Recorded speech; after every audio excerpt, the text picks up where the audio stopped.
sir yun. Totoo talaga. Magandang hapon po mga ka-farm. Napakapahinga pa kami. Isang mapagpalang araw po sa ating lahat.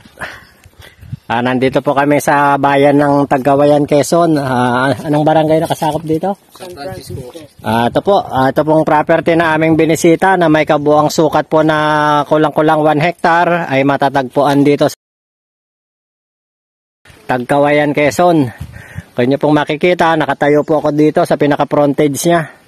Bali, ito pong lot description niya mga ka-farm ay pa-triangle, kaya ang pinaka-frontage po nito ay medyo maliit.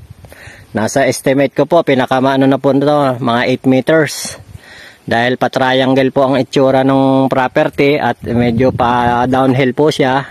Kanya pong makikita, may mga puno naman po siya ng nyog. Nasa aming puntansya ay aabot po ito ng humigit kumulang 150 kapuno. And then ayon din po sa ating mga kasama, nag-harvest daw po ito ng 2 toneladang kabuo every 45 days. Kaya meron po kong return income po itong nasabing property.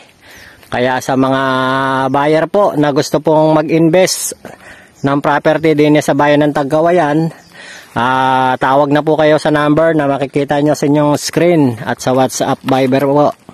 Para po sa mga dagdag katanungan na gusto nyo pong malaman at mga dokumento po na gusto nyo pong kunin para ma-check nyo po itong property kung legit po na itong aming binebenta.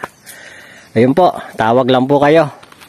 Kung manggagaling po kayo sa bayan ng Tagkawayan at pupunta po kayo din sa property, meron lang po itong humigit kumulang 15 to 20 minutes pong travel time.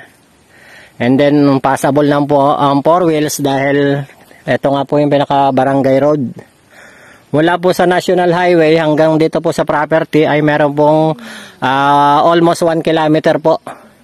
Kaya maalwan lang po yung pagpunta nyo din eh. Bali papunta po din eh yung nasabing property. At ito po yung pinakamuhon niya. Kaya ito po, meron po nakaano dito na muhon. And then ayon po sa ating mga kasama, pabuka nga po ito.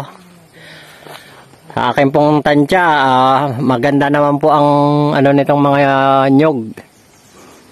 Kaya yun lamang po mga ka-farm, isang mapagpalang araw po sa ating lahat.